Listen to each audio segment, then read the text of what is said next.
There it goes. Just late. No. Yeah. I got sound on What there. the heck was that? YouTube. Yeah. Hello, everybody. I got sound on there. YouTube. That's YouTube. Okay.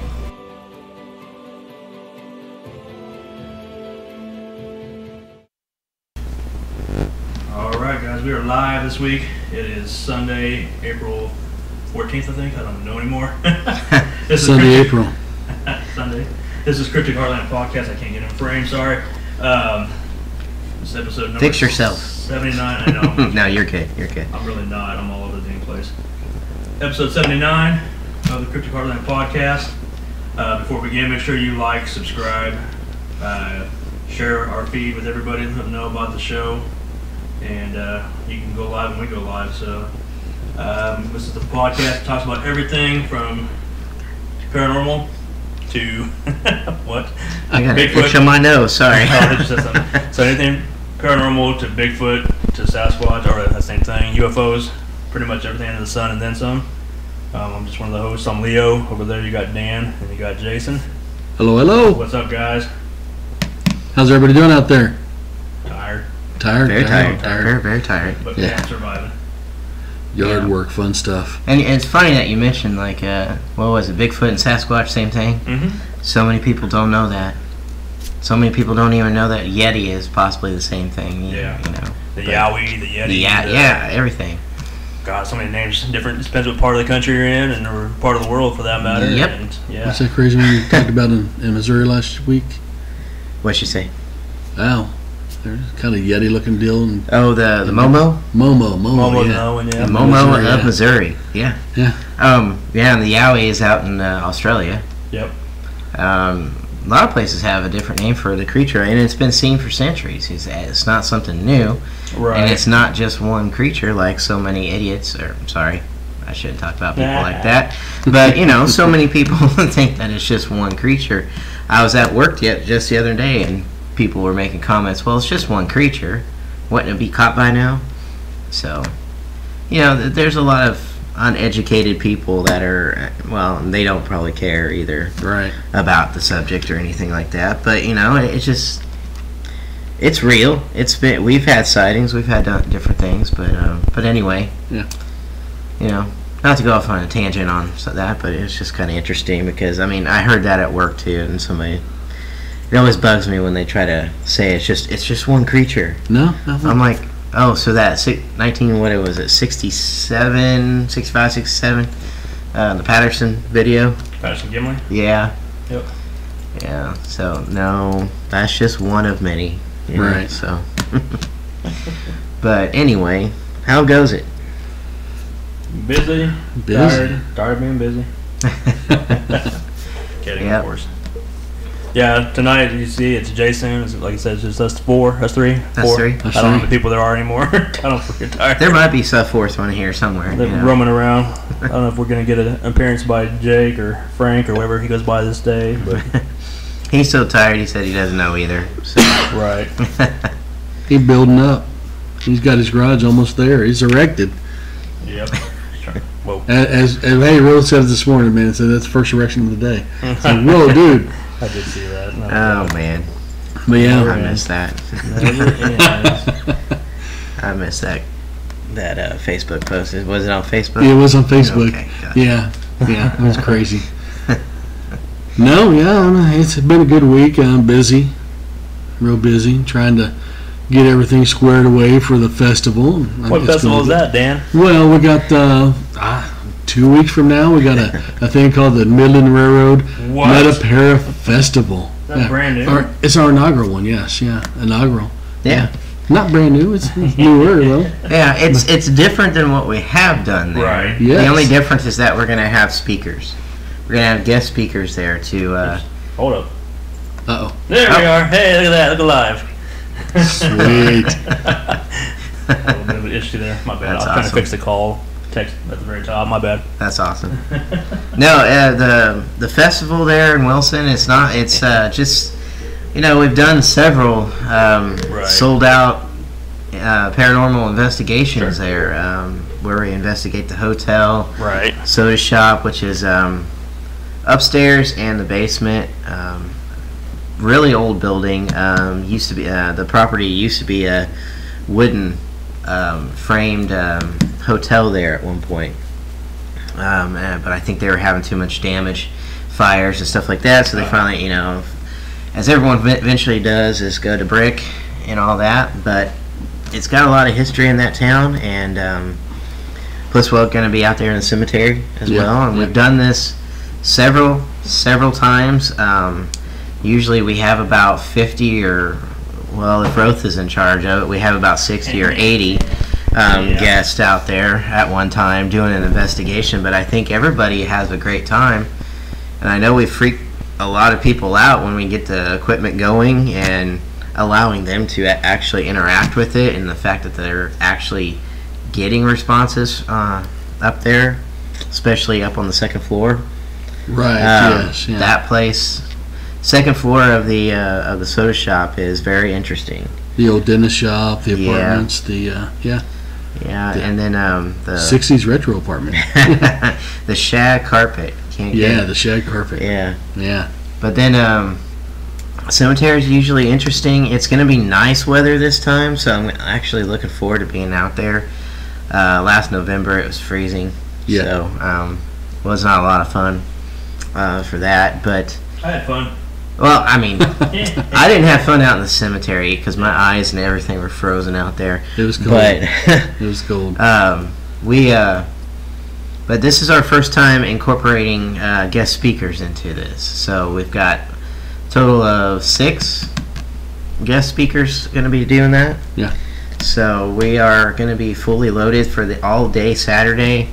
They're going to be entertaining and telling stories and going over equipment, just everything. I'm excited to. I don't even know exactly what they're bringing, so I just wanted them all there. So it's going to be a lot of fun hearing all that, and then we're going to end the night doing a investigation Saturday night. So with everybody who's showed up, got a ticket, and all that. So it's going to be it's going to be great. We got a few positions open on the investigation night. Yeah. Okay. Yeah. Good. So it's gonna be great. It's gonna be and Friday nights, you know, you get to listen to us talk. We're gonna go over evidence that we've had from the Midland Railroad Hotel and what we've been doing there in Wilson. We're gonna showcase that and give everybody a piece of what we've caught there. Not to mention Jeremiah Norwood is going to be opening up, talking Friday night. So we're going to hear what he has to bring, and I don't know if he's decided yet what he's going to be talking about. So. I don't think he is. So we need to get with him, and actually I'm just going to let him. The man's online. What's that? Jeremiah. He's watching this. Hey Jeremiah, do you know what you're going to be talking about yet? I say just let you wing it. Just let you do it. Yeah. You know, that's what I was going to say. It's just, you know, I don't care what he does, you know. Let's just see what he does. But no, it's going to be a lot of fun. And not to mention, starting this coming Friday, the 19th, down in Delano, we've got going to be doing public investigations down in Delano in one of the old storefronts and buildings there. The section of the where we're going to be at used to be the old Boeing, Stearman, and Beach. Back in the day when they were starting up their businesses, that was some of the offices that were right there, and just directly behind it is where the old Lawrence Dumont Stadium was. Right. Which before that, back when it was part of the aircraft business area, there was a runway back there. Yeah. So. Sorry, Jeremiah says he's just responding to it. It's a surprise. It's a surprise. I like surprises. Surprises are good. No, so that's going to be. We're just going to pick dates for when people are willing and wanting to come out and investigate with us. It's going to be 6 to 8 guests at a time investigating throughout the night. We can start 8 o'clock or so like that. This is going to be more focused around the guests of who wants to do this. And it's not going to be just based on our time or anything like that. We've got enough people that are willing to go out and do this. So if it's kind of a... Yeah. It's a great place. We caught some amazing pieces of evidence there that really shocked the hell out of us when we... and the owners. Yeah, and the owners, yeah. But, I mean, you heard some of it that night. Yeah, got to witness it firsthand, got some shadows, got just some audible voices, the slamming of the doors and stuff that was right in front of me, like on command. I'm like, make noise, slam that door in front of me. And the nice thing about it, I was going live I was on Facebook Live at the time on ELP's website or the Facebook page, and a lot of people got to see it and witness it live with me, so that they were like, "Oh man!" Yeah, pretty cool stuff. That's what I love doing, is the fact that we actually go live, or at least we try to go live as much as we can when we do investigations, except for private homes and stuff like that. But yeah, you can go back to Everyday Legacy Paranormal on Facebook, and you can actually watch the live videos that from that evening, from that night, and from other nights that Leo's, he carries his camera with him. So yeah, we go live as much as we can, as long as the people, the owners or the homeowners, depending on where we're at, let us go live. We caught some of our best stuff on Facebook Live, actually, with the Nest City. Nest City, with the girls giggling down the hallway. Mm-hmm. The whole demonic thing that happened here in Wichita with what you see sometimes in the intro when we play certain intros. It has that on there with the flipping of the phone where it's typing out by itself right in front of us. That was all caught live on Facebook at the Patty House. And just a couple of things like that. You never know what we're going to capture live. We've had the night we were out in Leavenworth with the... down in the tunnel. Yeah, in the underground. And underground too, but with the flashlight, the soldier, remember? Yeah, down there in the other, Yeah, we had that was at the Biscuit. We had a shameless plug. We had and the escape interacting room with us. Yeah, the escape room will be back there too, and also is it the Ford Theater? I think it is. But yeah, we had that going live that night too, so that was pretty interesting, pretty fun. Yeah, we caught some good stuff live and direct. Yeah, it's amazing to go back and actually watch that. It's great footage. I love it. Me too. Little girl in the walkie-talkie shop. Yeah, that was during our 100th episode. Yeah. No, 50th. Sorry. 50th. 100's coming up quick. Sorry, guys. I jumped the gun. Yeah, the little girl. I mean, Jeremiah says that the little girl did not transcend through. Well, it did live on the show. It did live. Everybody the heard recording it. Didn't capture it, which is bizarre. I don't understand that at all. I don't understand because I had it all right there. I mean, I had the walkie up against the microphone right here. Yeah. Well, he also had it plugged in. Remember? Yeah. Directly into the soundboard that we used for the show. She would not come through into recording. No, but we need to look on road trips and I did them all. Everyday, and none of them I've have been it. through Cryptic. Wow. I've gone through Everyday Legacy that you had going live, and Ruth had Road Trip at the time going live. And nothing. You can hear a little bit of it when she's talking to you guys upstairs. Yeah. But when we heard the singing, the infamous song that we talk about, that was probably one of my favorite paranormal experiences ever. That was bizarre. It was bizarre. That was one of my favorite nights. Not caught. Yeah, it was just exciting. So that's why I like doing this show, because when we do it live, which is every Sunday night from 7 to 9 on this channel, we always have some kind of weird interaction, it seems like. Depends what the subject matter is or what we're, doing. We always have something pop up in studio or whatever, Yeah.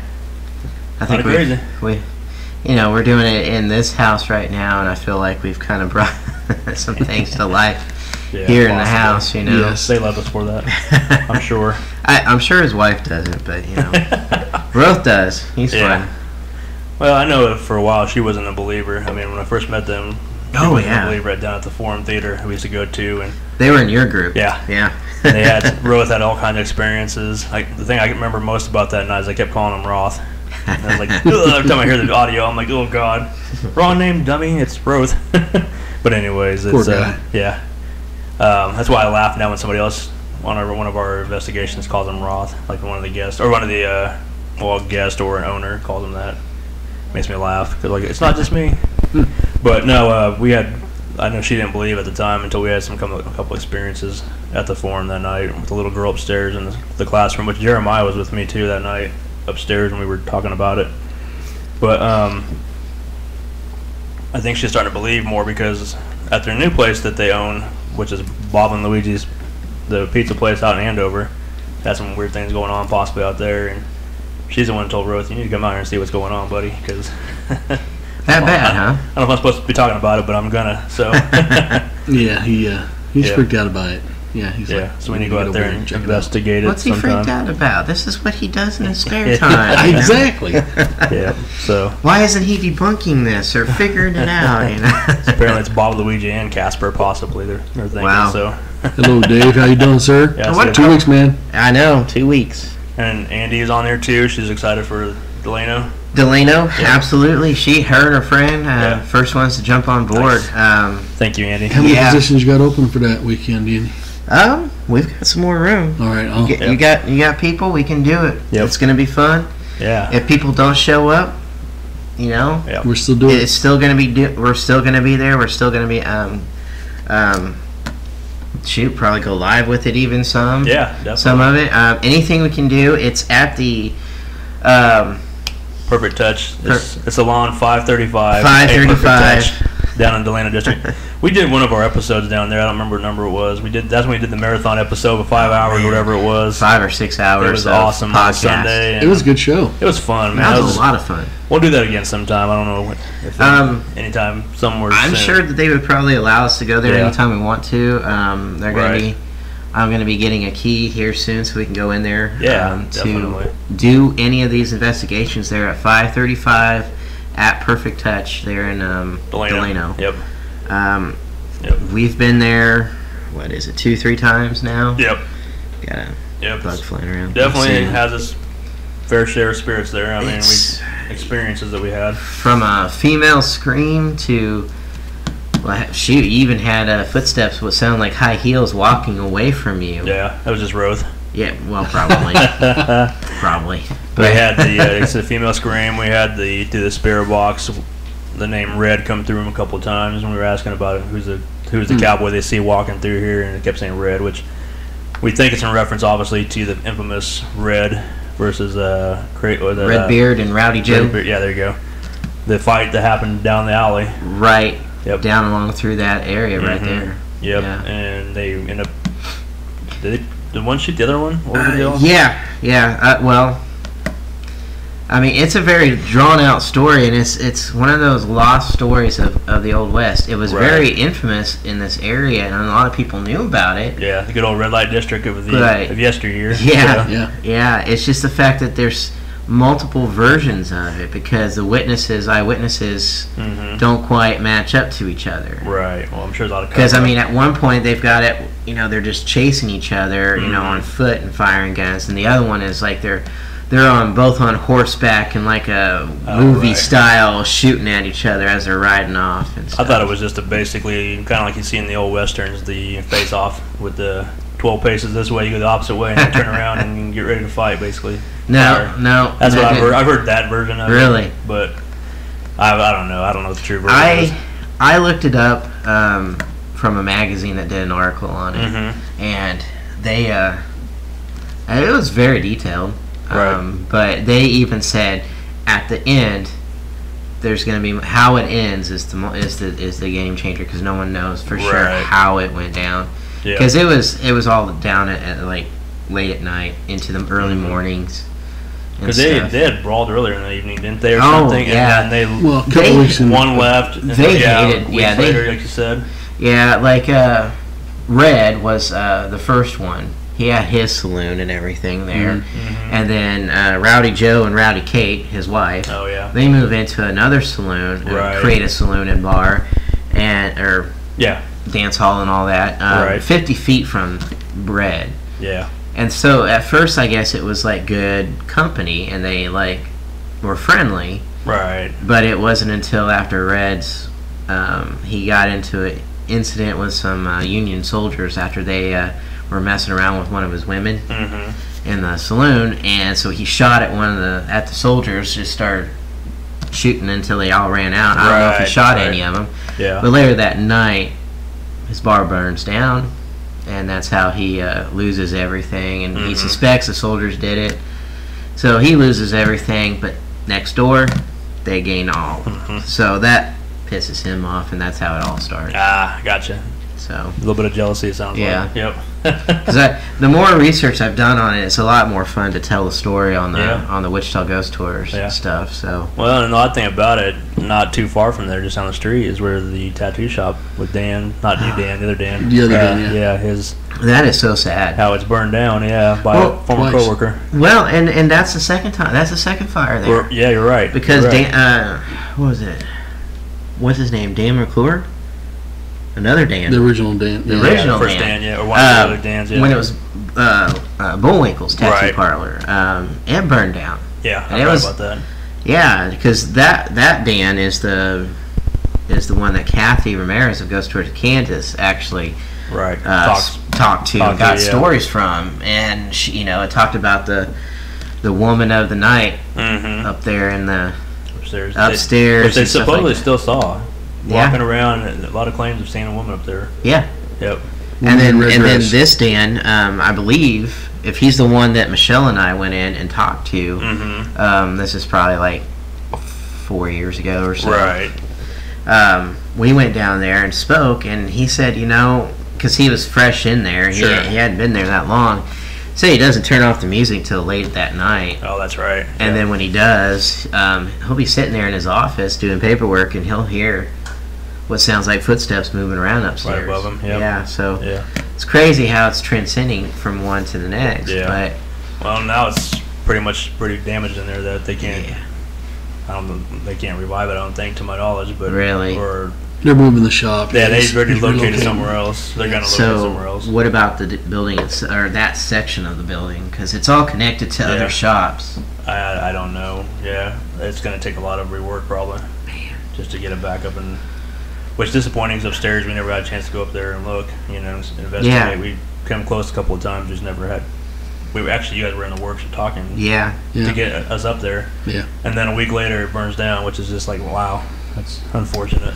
Yeah, and it was just right after St. Patty's Day. I mean, because I saw him on the streets there at the Oh, in front of parade, it. Mhm. We were walking down, and he was, out there talking to customers and Yeah, having a good time. man, that's a bummer. Yeah. Yep. A very popular place. Oh yeah, for sure. Yep, he was well liked in the community, I and wonder if he knew that his shop was on the ghost tour. you never know. The bus always stops right in that there, corner, so, yeah, just get out and walk around and talk. here I am with the megaphone pointing at his building, It's Yep. like, Yeah, what are you gonna do? So, but yeah, no, that's just ironic that it was a couple fires in that same. I mean, it happens, but you never know. Is the history repeating itself over and over? it's just bad, horrible. Bad I mean, juju. this was arson, Yeah. but it's the fact is it, I don't know. I mean, what drives a person to do that randomly out of the blue? Well, I know that. Well, I'm not gonna say because it's an ongoing court case, but there was Well, there was some robbery and stuff like that. Yeah. Just different things. yeah, I mean, it was in the news and Yeah. Oh yeah. on the internet. They even said that they knew she was crazy or a little weird, but they didn't Yeah. think She was capable of something like they that. didn't think I that know. crazy. Right. Yeah. She's a little different. They said, yeah. I And- don't know her, so who knows? And I forget what happened to in the first fire. I just know that something caught fire, whether it was a furnace or something like that, caught really? fire upstairs and Mm-hmm. wiped it out. Wow, that's crazy. And that was in the process of them renovating all that Yeah. and everything up there. And he was having the first Dan that was up there. It's so weird that All been Dan. it's Dan, Yeah. Dan and Dan. And we have a Dan on the And I'm Dan. just kidding. Yeah, yeah. We have a Dan on What's the going on team here? too Dan now. and Dan. Too many Dans. Yep. It's my cousin Dan. It's my other cousin Dan. Right.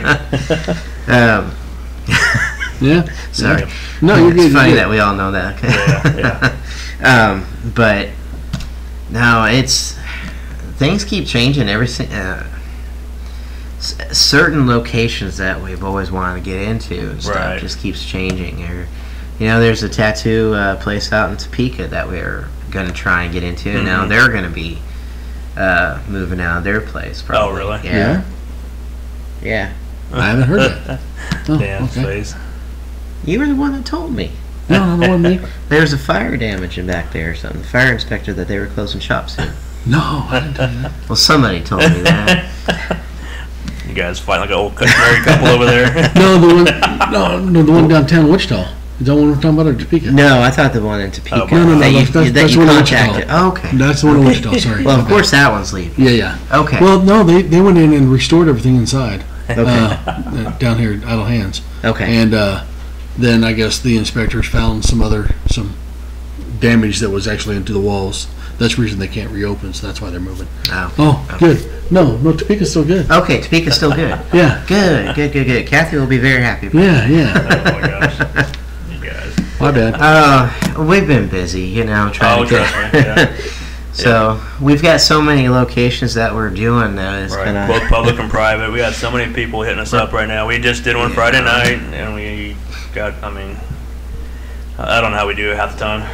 Just the stuff we got to do. We have McPherson to come back and do, and Yes.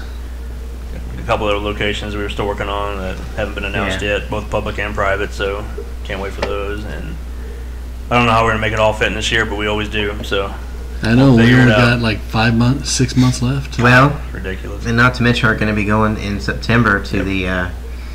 Well, first off, August we're going to be at the Kansas City Paracon. Right, which, speaking of, we were supposed to do the podcast last week, but they were unfortunately got sick, so we're going to be on, it's Jason Kupsik.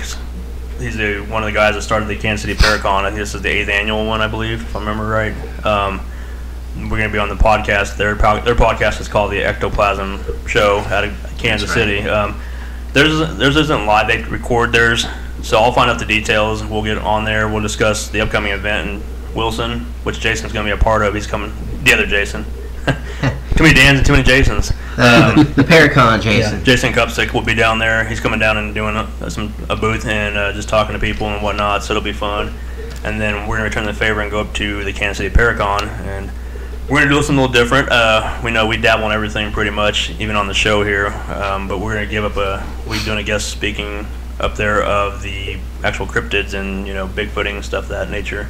Not necessarily paranormal, but we will have a booth up there also too, with all of our factions in there, with with Everyday Legacy Paranormal, Road Trip Paranormal, Bigfoot in Kansas, and also Cryptic Heartland. So it'll be fun. That'll be fun. I can't wait. Because talking about it at the Paracon is going to be fun leading into September, when we're actually going to be going out to North Carolina and doing The WNC, which is Western North Carolina, I believe. Bigfooting. This is the second annual, actually. Bigfoot Festival. Yep. Yeah. Which we've had one of the founders of the actual event on the show before, Miss Allie Webb, not Megan. Sorry, Allie Megan Webb. Got to give her Rose Poor and Jason Rose. Crap I for calling know. her the wrong name every day. But Allie Even Webb, on air. yeah, which is a fun story. I mean, Yeah. we met her on just kind of a whim because we were laughing about her product, the Bigfooting juice, which we have here. I'll show you in a second. I think it's Yep. Oh, It's still in that yeah. drawer over there. I'll next grab it to in you. a second. So, but we saw it in an ad. We talked about it when we were talking about Bigfoot one day and on the show here. And on a whim, Rose gave her a call and we, said, "Would you like to be on our show?" And she's like, "Of course I would." He And called her the very next day. yeah, and she's been one of our friends that we've connected with, and she's an amazing woman. She's so much fun. We Absolutely. need to get her back on the show. I know she's been busy too, which Yeah. seeing some of her posts and pictures, she just bought a new place to start for her boutique or whatever you want to call it, of all of her products and whatnot. Essential oils and all Yeah. that she does. And the Bigfooting juice, and she does stuff for Bigfooting shave and stuff like that. I need to buy some of Sweet. that. Yeah, some beard oil and stuff like that. That's awesome. But and then I think she's been doing some. I think they just bought another house, a different house. So they've been doing some Did they really? remodeling. Yeah, so she's a busy woman. But we'll get her back on the show. She's always good to talk to, and we have fun with her. But she invited us out even last year. She asked us, "You guys should come out," and I was like, "Well, that's like next week. Yeah. We can't make it that quick." And we had stuff going on. We had I would have events. loved to. Yeah. That would have Oh, been yeah. awesome. But Yep. you can go online and just look up Marion, North Carolina, and Yeah. it'll pop up with the 2019 Bigfoot Festival. Yeah, WNC Bigfoot Festival. It pops up with its own page and everything. Yeah, so follow their groups. It's Bigfoot 911, I believe. Yep. So they're great people, and we're gonna go out there this year, and we're actually gonna do some talking out there too. Some paranormal, some Bigfooting, the whole 9 basically. Go ahead, sorry. She just said that she'd love to get. She's talked about us out there and wants to incorporate what we do along with the Bigfoot researchers to see, if there's anything we could help them and they can help us and see stuff the two mix like we know it does. And then we're gonna actually we're in the works of doing an actual live, well not live, but we'll see, squatch hunting event that night after the events are over. We're gonna go out on an actual hunt with the gang out there in North Carolina. We may even do a podcast out there. Who knows? We're going to try to do it all. So that's in September 13th, 14th, and 15th that weekend. So, Yep. Dave Green was asking about, has Wilson sold out yet? Not yet. Okay. Not yet. So, Dave, I know you were listening. There's still some rooms left and also some tickets left to the actual events. I think he's already got a room. Does he? Yeah. He may be asking for somebody else. Hey, that's fine. Absolutely. So, yeah. Definitely don't want to miss out. That's coming the week after next, in 2 weeks. Yep. The gang will be out in Wilson, Kansas, starting Friday night on the 26th. Yep. All the way to the 28th. There'll be guest talk. There'll be metaphysical things going on. There'll be paranormal talk. There'll be Bigfooting talk. There'll be everything. The 19th is going to be down in Delano. We're going to be investigating. Still got 2 or 3 more spots open for that, and then we can, and then off to Wilson the following weekend. Yep, never ends, which is good. And then we come every Sunday night and do this lovely podcast that we have fun with, and we love hearing from you guys. Like I said, if you guys have any questions, you see the number at the very top. Call in if you want to be brave, or you can even be not so brave and ask on the chat here. The number is 316 this week, 250-2986. Call in with your questions, or like I said, you can just type in your questions down below here on the chats, and I'm monitoring the chat board so I can answer you or ask live on the air. What else you got? Got a couple of things we can go over. And then also, next month. Oh yeah. The three of us are actually going to be going for our first time ever, going to the Missouri State. Oh yeah. What are we doing? Missouri State. Yeah, we're going to Missouri State Pen in Jefferson City, Missouri. At the end of the month. I thought you were going to talk about Dodge City, because don't forget that one, May 18th. No, May 18th. Yes, May 18th. Yeah. See how it all adds up, and we're busy, guys. May 18th, you can go down to the Santa Fe Depot with us. That place never disappoints. It's a beautiful place. The town is amazing. It's my hometown. I'm not just saying that because that's where I'm from. I'm saying it because it's booming out there. Actually, they're doing some great things out there, and I feel honored that they actually want us to keep coming back. Oh yeah. To the depot and a couple other places possibly that we've done in the past, and new places. Yep. So. But yeah, if you want to join us, like I said, go to the Road Trip Paranormal Facebook page. The link's on there too. But you have to contact Santa Fe Depot down in Dodge City to get your tickets. That thing always sells out. That's why we go back so many times. We just did one in January. Yep. And did we do one along the way? No, not yet. That's like we've done so many. We kind of space them out a little bit. Yeah. So we haven't. Yeah, just the one time so far this year. But last year we did a total, I think, 8 or 9 of them last year, and we did 3 days in a row down there during Dodge City Days in August. So definitely down there. They're, I'm sure he will get us for more. I just know that they're doing really well with their shows, because the Depot Theater is still doing a lot of. John's got that place going. I think once one show ends, they're working on the next one. Yep. So, and the theater itself is just amazing. I think it used to be an old train station / old hotel, and now it's out in Dodge City, Western Kansas, is a beautiful theater place. And the guests that have been on there can attest to this. They've done some nice work out there, and they keep adding on. Every time we go back there, something else has changed, and it's almost the whole building's been renovated, which is great for them, sad for us, because we loved the way it used to be when it was all dirt and bare bones basically. But we do have we do have a question from one of our panelists, or not a panelist, one of our guests. I can't talk. I'm so dang tired, guys. I'm sorry. No, it's fun to listen to what we don't know. We never know what you're gonna say. I don't know what I'm gonna say half the time. Andy asked. She said she would call in, but her phone is dead. She said she's the one that's gonna be out with us at the Delano District. Friday. The first of the kind that we're doing out there, the public investigation. More to come on those. Remember, don't forget. She wants to know what is our favorite place that we've investigated.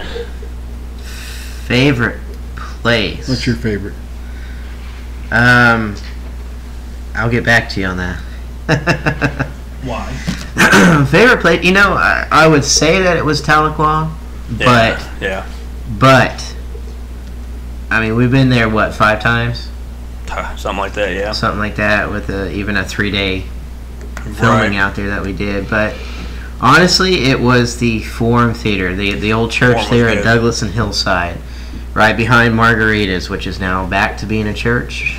Yep. Which I don't mind calling it out, because I mean, it is what it is when it comes to all the activity that was there. So that's probably my favorite place, just because. Why would you say it's your favorite place? My favorite place because it never disappointed. It seems like there's always something that was happening there. Mm-hmm. Whispering, talking, giggling from children running up and down the stairs. Yeah. Growling sounds. You could just be sitting in a chair down in the basement, and like I have. I just sat there in the dark, and I even had like a hand come over and just put right on my arm. And that's, you know, it's just there's such a history to it from back in, you know, it was built in the early to mid 20s. Yep. About 1926. Yeah, it was 1926. Yeah. First started getting built, and I mean that's one of the first places. One of the first places that we took you. Places, yep. You know, and I had gone in before I ever met Jeremiah, Ben, and Claire. You know, the team. I had been in there with Kathy Ramirez of Ghost Tours of Kansas, and it was just her, myself, my brother, a 3-woman team from St. Joe, Missouri. Miller Group, which I have no idea where they are today. Yeah, I miss them because they were a lot of fun. Oh, I bet. But then and then Janet, who I didn't know who Janet was, and I didn't know that she was the owner. And we even took her home that night because she needed a ride home. And I still didn't even know that she was the owner of the place. But it was such a good people that owned it, Janet and Grant. And the fact that they allowed me to take in guests off the ghost tour. So we'd have a bus full of people, and I get to go in and put them in the sanctuary. I get up on stage, I tell them about the history of it, and then there were times when we were sitting there and they're listening to me talk, they would actually see things up above. You know, and people were getting freaked out just being there. Yeah. It seems like by the time we all got back to the bus, pretty much everybody was shocked, couldn't believe what they were seeing or hearing in there. Right. And was like wanting to be a part of one of the public events that we do there. Oh, yeah. You know, I just would ask them at the end of it, you know, who wants to go spend the night there? Everybody would raise their hand up. Yeah. But the thing is, we actually did overnights there where you could actually sleep in there. And we only had one couple ever stay the night with us in there, and that was Cheryl and Larry Maxwell. And they, after that, like, if you're crazy enough to hang with us all night and stay the night with us, you can join the team. So that's how they became part of the team. So I've only been like creeped out, and like not creeped out, just a little on edge in 2 places, and the Forum Theater was one of them, and also Tahlequah. Those are the 2 places I've ever been on. Like I said, not really scared, just a little weirded out or on edge, like as I say, it's on edge. So I wish we could have gotten him and Dick in there. When I drive past it, still I just always talk to them. I always talk to let's go to church. The spirits that are there and say, you know, maybe one day we'll get back in there. But as of now, it's like Jason says, the church, and it's kind of hard to get into. But just hearing the growls, man. I mean, that would happen the first time I was there, and it's just like, ugh. I mean, what are you growling at? We're not supposed to be here, you know? And I mean, you'd be on the stage looking out to the crowd of seats, and you could just feel all eyes on you, staring at you, and you can hear seats moving around, and you hear children giggling and laughing, run up and down the aisles and stuff, and it's just crazy, man. It's the best thing ever. That is crazy. Yep. Yeah. You hear footsteps all night. You see shadow people everywhere. I mean, up and down the stairs, all over the place. Little kids, little girls, and up in the classrooms. that one time I about stepped on her, and she's like, "Oh, I'm sorry," and ran away from me, and Right. you hear her on recording. And it was, the best thing about that was the fact that that's the first time Rose was there. Him and Connie were sitting right there when this happened, and Jeremiah was there watching this too. But it was during a public investigation, so that the crowd got to see it, and they're like, "Whoa!" Everybody's like, "I heard that," and everybody starts freaking out, like, "Oh my God!" You know, it was just one of those holy shit moments that you're like, "Wow, I'm glad that it's not just me telling a story; it's everybody got to witness that was with my group." So that's awesome. And what makes it kind of all come to a final cap for me for that place was I took a friend of mine, Jay, who pops on here every once in a while to watch. I took him in there because he'd been dying to see it, and we were working at the hospital together, so it was easy for us to work that out. So we went in there late. I think we went in there, oh God, it was probably about midnight or 1. Yeah. And I was just going to walk him through and stuff, and we were already hearing things, like, almost from the get-go. Oh, yeah, I bet. And from the sound of, like, metal, like something scraping on metal. Like, we're down below on the in the sanctuary looking up, and you could hear metal, like, scraping along up there, and you kept having that feeling of being watched. So we went up there, and I put my hands on the railing, on the metal railing, and then I just started to walk, and I just slid my hand across, and that was the sound. Oh, wow. It was exactly the same. Jay even pointed, he's like, "That's the sound." It sounded like somebody had their hands on the railing and just was walking along watching us. And then from the very beginning when we first got in there, Janet, who was the owner, she said that they would walk in at times early in the morning, and they would hear like orchestra music playing. Oh yeah, like the band was playing and stuff like that. Right. I'd always wanted to hear that, but it was something that never happened. We were getting ready to like probably pack it up and go, and we're still up above, and playing is. I mean, it was perfect hearing this. Oh yeah. It sounded like it was coming from around the corner of the stage, but all of a sudden you hear like the orchestra just kick on. Oh yeah. And it only happened for a brief moment. Right. But it was music. You'd always hear like a note or two being played. Remember they had those pianos in the back, and they had the old organ above that was disconnected years ago. I mean, half of it was over here, half of it was over there, but you could always hear like notes being played. I mean, I heard it a couple of times. Did you? Just what you would think it was music, but it's like, am I really hearing that? Right. Maybe it's not. Maybe it's just my mind. But yeah. So the fact that you heard that on one of the last times, that's pretty incredible. I was like, it was perfect. Yeah. Not knowing that was my final time in there. Yeah. After that, they'd sold the place. So. Yeah. That's God. Yeah. That breaks my heart to this day. But Andy I forgot she was there the very last time we did a public investigation in there, and that's when we were all in the sanctuary. It was winding down about 3-something in the morning, and we're just sitting there. I remember this. We were all kind of spread out throughout the sanctuary, just sitting there in the chairs, and I remember Clara asking, "Come on, do something. You know, if you want us to leave, whatever, do something. I'm tired. I want to go home." And within a second, something just slams inside the actual sanctuary. It makes loud. Man. The fact that Jason gets up, I get up, and Ben gets up, and we all just like, what in the, every cuss word you can think of. What was that? And then we go chasing this. Because there's all kinds of, it's a maze in there of different places you can run to. But I mean, it was the loudest noise. It scared the crap out of me. Just you startled, you're like, whoa, what was that? You weren't expecting it. And we never found the source of it, but it was inside the sanctuary for sure. It was in the room with us, but it was.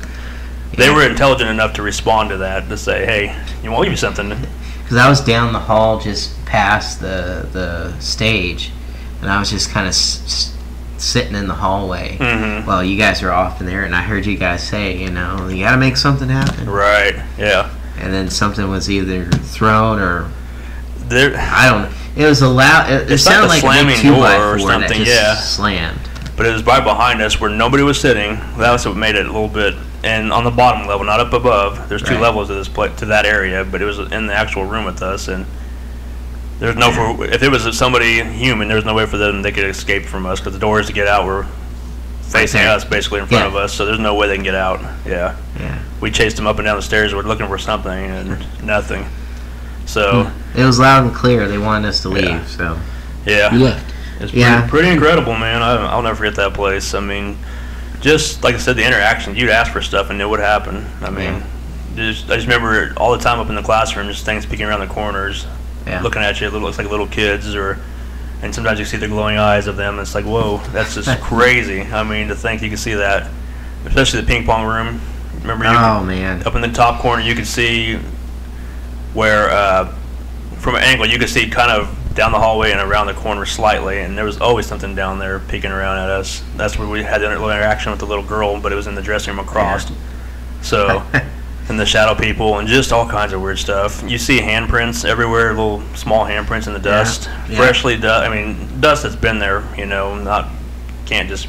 When they first even moved into the place, and they were trying to renovate the place, that up in the sanctuary, or up in the choir loft, behind the choir loft actually, where they practiced, there's all these folded chairs that have been there for who knows how long, and in the dust there's all these little handprints everywhere and stuff. And they weren't there. Like one day they were in there working for weeks, and they walked in, didn't see it, then they walked in past that like later that day, and there's all these handprints everywhere. Well, I mean, freaked out the contractor. Yeah. Well, they had all the stack of hymnals like just thrown about. Like they were open to pages. Like somebody was just, okay, last day at church. Oh, we need to run, kind of a thing. They're just dishes in the sink. I mean, just weird little things that shouldn't be. And the first night I was ever there with Kathy and my brother and them, they had put a bunch of the hymn books. They were stacked up, weren't they? Stacked them up on the stage, and then when we all finally got in there to begin, they were all just scattered. Like somebody just walked there and kicked them. And never forget the first time we went there. Well, we had the experiences with the growl and the thing telling us to go away. Right. But I could hear the old man up there looking at us and stuff. But we went back after we did our first actual investigation there as a team. We were there investigating, not our first as a group, but our first in the place together when I joined the team. And we were in there and did our thing, had some weird experiences, came back to give the evidence reveal. And as during broad daylight, we were going to do an investigation that night. I think one of the public ones we were going to do. But I just remember hearing that woman sing in the sanctuary, and the only women there was your mom and Janet and Claire, and they were all standing right next to us. And I looked at them, and none of them were singing. Everybody just perks up like, what the? Do you remember Grant had the headphones on listening? He missed it all. Yeah. He missed it all. He always misses almost everything. I mean, he's seen his own stuff, but when it comes to what Janet has seen, he's like he misses it. So so he's listening to what we have and concentrating. Right. And it was my mom who made the comment, I wish I could just see something or hear something. And just right above a woman singing. A woman just started singing with kind of a cappella. And it sounded like church-like hymns or something. Yeah, kind of just out loud. I mean, it was very loud. It echoed the whole place, and we all just like... Yeah, everyone's just looking up, Did you hear that? And then start panicking and like excitedly panic. Like, what? Yeah, well, Grant was like, he's like taking off the headphones. Like, what? He goes, yeah, I heard that. Oh God, what did I miss now? You're right. So yeah, but it was exciting. That place was incredible. That's just hearing the growls. I mean, asking on, like I said, looking up to the sanctuary part, or the choir loft, because that's where the growling seemed to resonate from. You would say, okay, we're here, looking up at you, growl. Sure as shit, something would growl, just right on the command. You hear the dragging sound. We played, back in the episode we did a couple weeks ago, we did the evidence reveal, some of our greatest hits.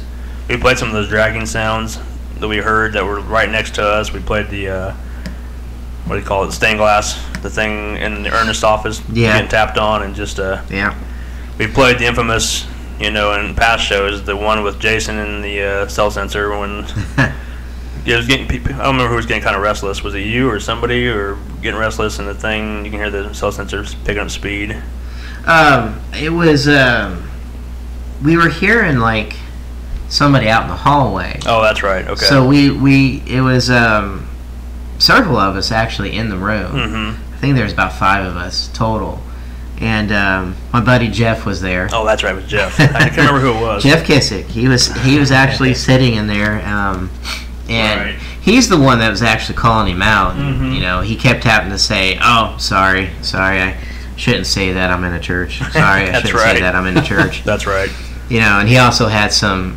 Well, you know how we try to call out what we're doing. Right, You know. of course. Oh, that was my stomach growl. Oh no, that was me bumping into that. You know. Of course, yeah. I just had to say it because you know we talk about the Jake break or Frank, you know, but Oh God. he'd be like, just start saying gas, and then he'd let it rip, and so that's what we hear on recordings and everything like that. Right. And it was just funny. It was funny. It was a good moment. He laughed.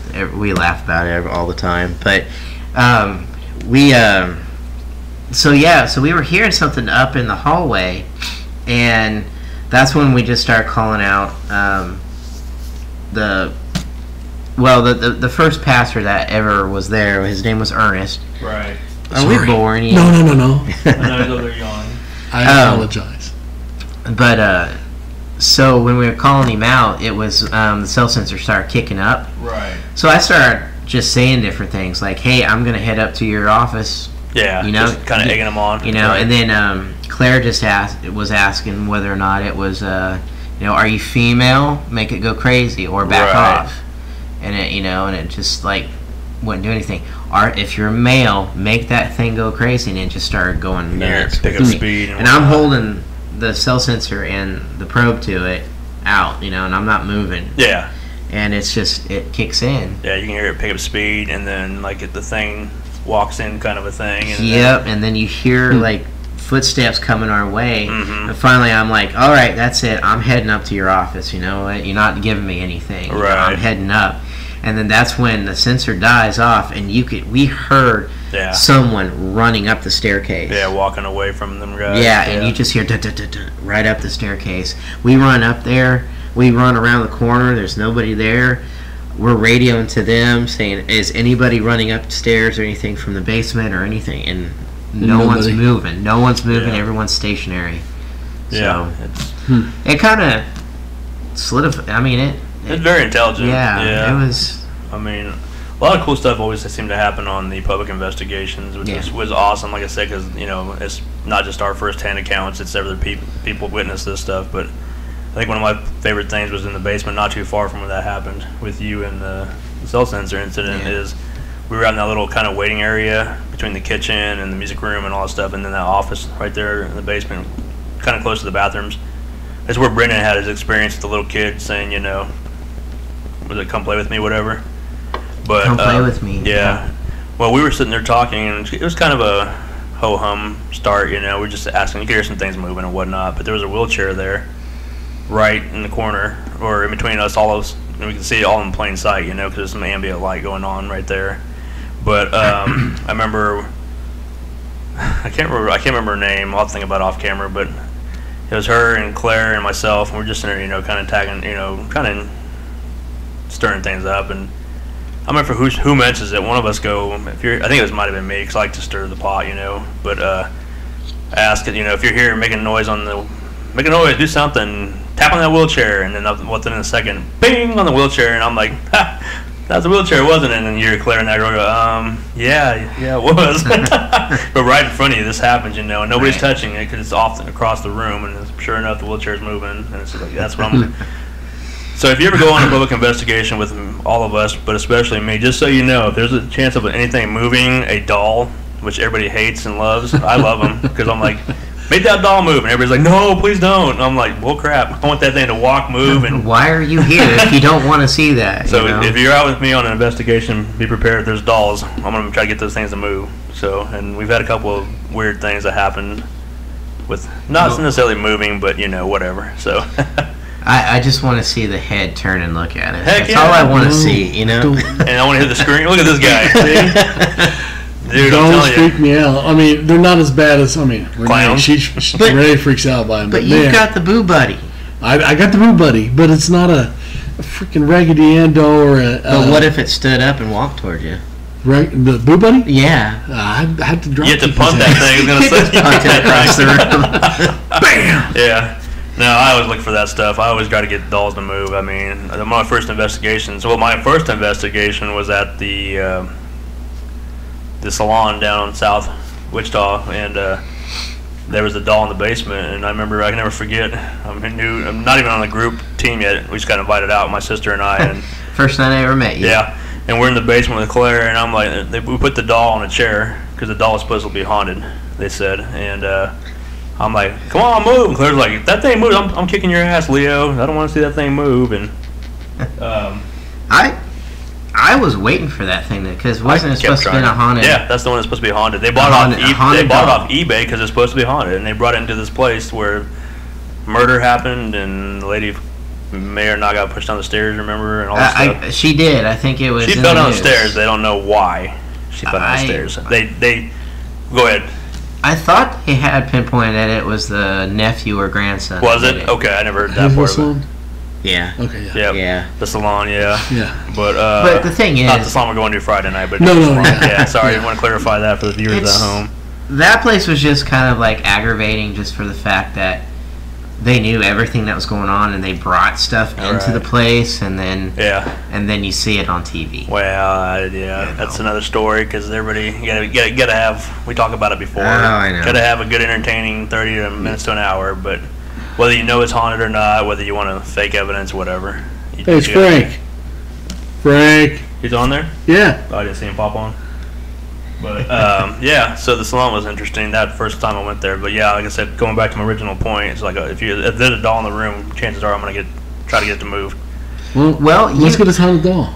You may have got it to move because you remember that night we were all standing at the top of the stairs listening down. Yeah. We could hear something dragging along and moving down there. Right. We'd run down, nothing.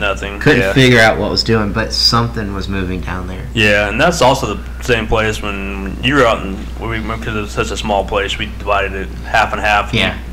You and everybody else were outside, and then it was just Ben, Claire, and I, and Renee and I, because they think they kind of want to see what we had to offer, being our first time, and they had a tank set upstairs on the wood floor, and some toys laid out because they thought it was a little child there running around, boy or girl, whatever. So I remember being in the basement just saying, hey, there's some toys upstairs, play. Go up there and play with them, and you can hear there's something getting dragged across the floor enough that we all ran upstairs and expected to see things flying across the room, and sure enough, the tank and everything had moved. So awesome. It was awesome. I mean, I'm like, so this is what paranormal looks like. I mean, I never, you remember thinking about your first time going out with somebody, or even your first time investigating, Dan. It's interesting. What's up? Andy, asking you something. Oh, please do. Yeah, of course, bring a doll. Yeah. Hey, I think with what's in that building, I would bring a half drink bottle of whiskey. That's not a bad idea either. Not a bad idea. I mean, it was the old red light district. So. Well, not to mention, what we caught on audio in the salon there in Delano. The one we're going to do Friday night, right? Yeah. Yeah. 5:35. Yeah, 5:35. That's perfect. Perfect touch. Yep. We caught those drunken singing guys. Remember? Yeah. God, that was bizarre. I played that for guests on the tour, and it's amazing. Like, they're looking at me like, that's not you. And I'm like, no. You can hear us in the background talking. I'm like, having a full conversation about things. We had Darren, who was there to report the news, right, and film it. His camera guy, right. His producer, producer or writer, he left because it was freaking him out. He was a little freaked out. So made me laugh. He just wanted to see that they got there, got set up, and then he left. Yep. And then it was just Leo, Roth, and I. Yep. And that was it. And we're over there talking with Darren. Yeah. And then all of a sudden, these drunken guys just start singing. That's this infamous 2000 whatever song. And 2000 we can't figure out. Yeah. We after the show we played that a couple weeks ago on the Greatest Hits, but we were trying to figure out what song it is, and we haven't pinpointed 100%. But it's one of those weird ones. It's just like, who the hell's singing? It's not us. They may just be drunk and don't know what they're singing either, so. Right. Who knows? But it was definitely in the building because it's loud and clear next to the recorder. Yeah. It's not like it was picking up somebody walking down the street or somewhere else. You can hear it coming off the walls. It's louder than us talking in the room, so I mean. And the building is so solid, you can't even really hear, because it's right there along Douglas. Yeah.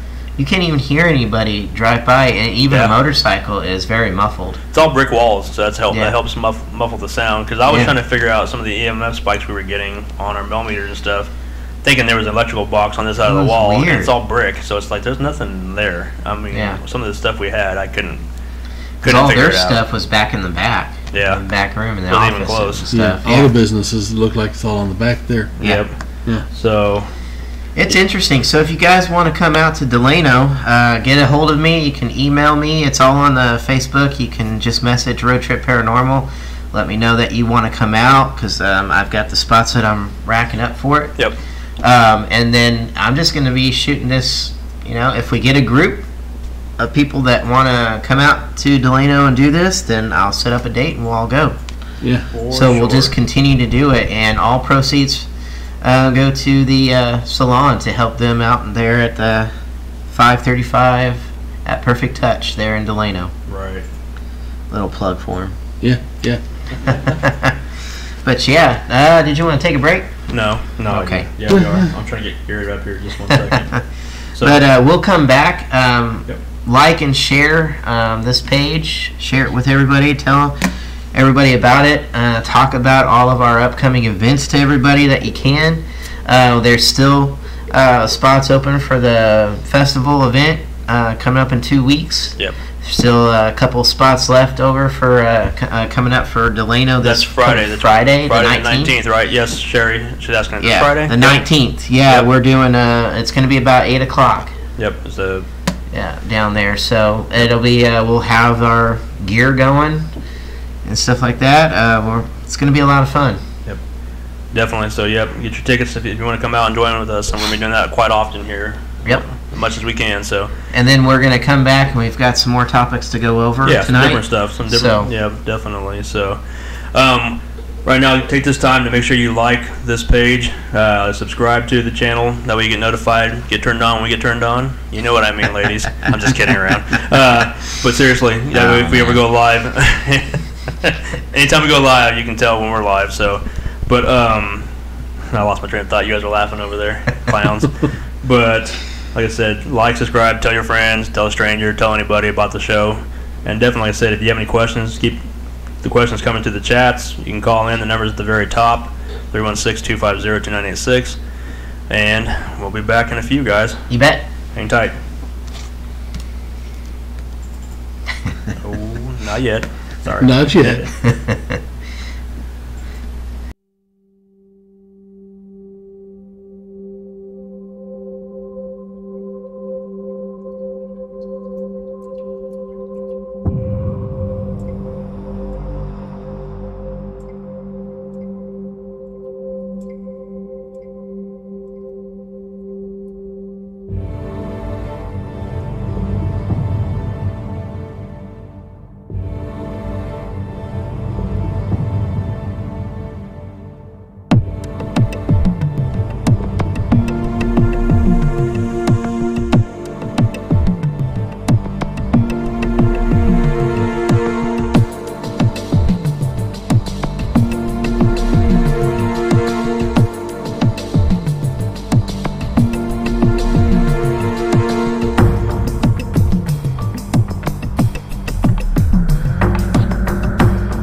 All right, guys, we are back live from our break. Sorry about that.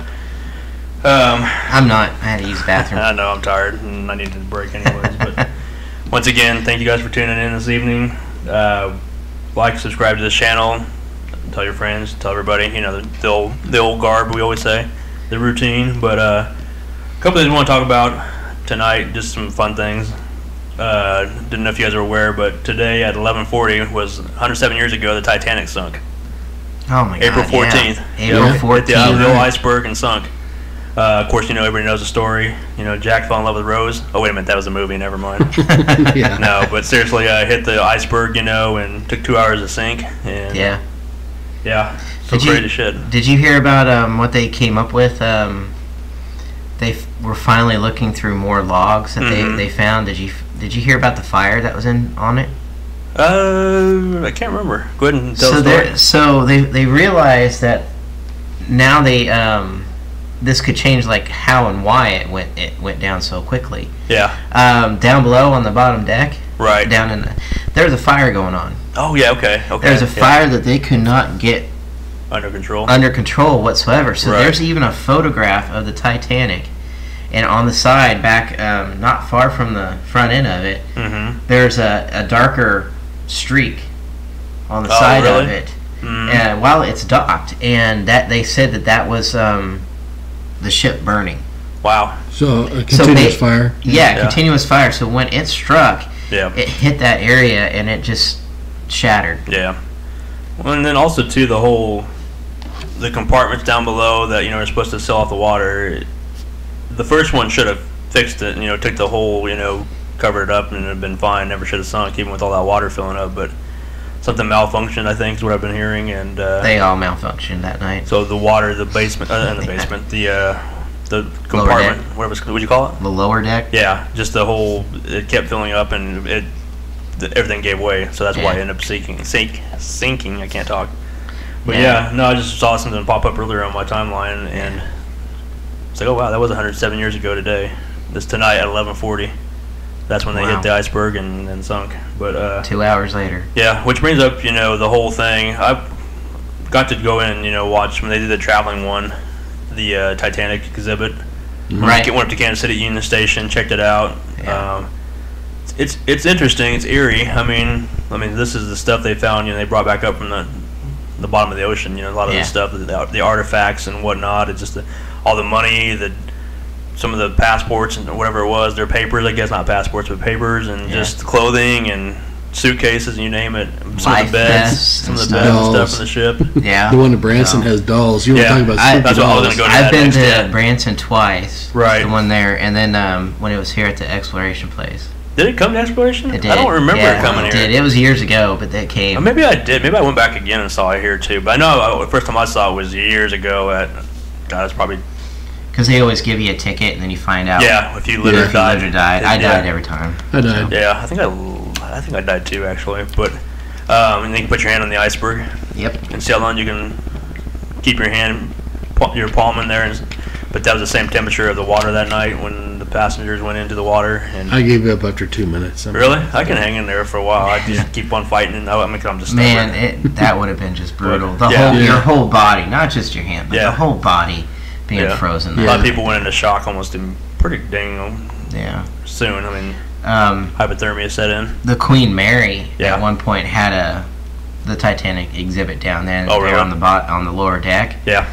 And everything. That would have been something to go see. I'm going out there this summer, not for the Titanic, but Queen Mary. Are you going to go see it? I've been on the outside of it. I never got to walk in it because, like I said, it is an actual hotel. Yeah. And they cut off public at a certain time. I think it's 6 p.m. their time, Pacific time. And so you can't go in there anymore. You have to be an actual guest at that point. And we were there like at 5:55 or something like that. Ironic as it was. Like, damn it. My dad wanted us to go see it. I never heard of it until he took us there. And this has been in 90s probably. But we were just happened to be out there, and they had this big crane out there where they were doing. We saw this camera crew come up, like, what the hell's going on? You know, this crane, and they do bungee jumping off of the biggest tall ass crane. It's huge. Really? Right. It's like 3 stories. Yeah, 3 or 4 stories, I think. right next to the Queen Mary. Yep. And we're trying to figure out. I watched it go up. Well, we were trying to figure out why this camera crew was there, and they came up and started talking to my dad, and my dad was like, "What?" Because there was a Spanish channel. It's Univision, and my dad's like, He can speak Spanish. He doesn't, but he can. He's like, I don't want to talk. I can't speak. Whatever. He was just kind of shy about it because he's not just. This is not how he is. But we were trying to figure out what the big deal was. And do you guys remember Lorenzo Lamas? He's an actor. Yeah. He was coming out there to do a charity event to do the cranes. We watched him jump off of that. He went up there, watched him go all the way up. And this Renee was little. If it was in the 90s, she probably would have been 7 or 8 probably. I think she's how old she was at the time. Maybe, I can't remember. But she got to talk to him and shook his hand, took a picture with him and all this stuff. And it was just cool that he went up there and did that and jumped off of that. And I'm like, screw that. I would never do that. But I don't know if they still do it out there or not. But yeah, the whole thing, we're going out there this summer to go tour it. LA and just my family. Yeah, you're gonna tour the ship. If I can get in there in time, I want to do the ghost hunt. I want to go out. I'm gonna try to get in contact with David Oman, see if I can get in. If he'll let me come in and do the Sharon Tate. Well, not the house, but that's awesome. I'm gonna try to talk to him since I'm friends. He's really guarded about who he's friends with. Right. Like you have to prove to him why do you want to be friends with them. He, like I said, when I sent him the friend request years ago. He's like, why do you want to be my friend out in the middle of Kansas? I said, I'll be honest with you. I'm a paranormal. I run a paranormal team. I'm just here because I'm intrigued by Charles Manson and all that stuff, like anybody else. Just the whole story behind it. It's grisly. It is what it is, and it's part of history, unfortunately. But I said, I've watched all the episodes that you've been on, everything you've been on, and I've just been fascinated with your house and the story behind it. And he said, okay, this is right after Ghost Adventures had been out there. And probably another reason why he's guarded. That's why, because he's like, I just don't want to be friends with just anybody. It's because of the fact that Zach had him on the show, talked the house up, they couldn't even finish the episode because it was so haunted, and supposedly, it is, it's haunted. But they thought David was weird, and they kept bad-mouthing him after the fact. And then they did the aftershocks, and they were calling him a liar. Dr. Barry Taff, they were saying he's a little off, just everything. They were just kind of bad-mouthing him, not favorable on the show. And so he's like, well, screw you. That's why he keeps calling him a para-celebrity, because he's not even a paranormal investigator. That's what this David Oman calls Zach, because he's in it for the wrong reasons now, the money, the fame, the whatever, He thinks he's God to the paranormal field. So he's lost some of his, roots, what he's done, but... Well, he still runs away like crazy. Well, even more so now. And I don't know if part of it's because if he's really truly scared or if it's just for theatrics on television. But it's probably for well, could be both. Well, I think it's a little bit more, he's getting chicken shit more because he always throws, okay, Aaron, you go do that room, dark room, kind of a thing. Yeah. Where the most haunted thing happened where somebody, is... demonic, whatever, And we're like, let's go. Heck yeah. We're like going. I can't get enough of that, Let's go. So, but back to the original story. Yeah, I'm gonna go out there this summer and tour the Queen Mary. Actually, hopefully get on the ship. I would like to do the overnight investigation. My wife's like, you should do it. And I'm like, well, maybe. And I know Leo would probably want to go because. Oh yeah. Little Leo. But I want to do the David Oman house for sure. I'm gonna try to see if he'll let me in just for an evening. And go up there and meet him. Yeah. Does he do? He does his own things now. Okay. He does I don't know if it's every couple months or monthly. He does it's called Omen Investigations, Paranormal Investigations. You can go in and public can do an investigation in his house. But and you got the new movie that's coming out soon. Yeah. Once Upon a Time in Hollywood. Yeah, I can't wait for that one. That one looks great. As far as they look like the real thing. Yeah, they look like the real people. The Margot Robbie is doing Sharon Tate. Yeah. She looks pretty like her. Much like her almost. It's kind of creepy, but yeah. And that goes up to my next topic. I didn't mean to spend less time on the Titanic. I wanted to get more into it, and we'll go back to that. We'll revisit and recircle. But last night, Zach and his museum, he has some of Charles Manson's belongings, artifacts. Teeth. He has his teeth. He has a picture like Charles Manson drew that he sent from prison. Well, not to Zach. I think it was because I don't know if you remember, Zach did his one show.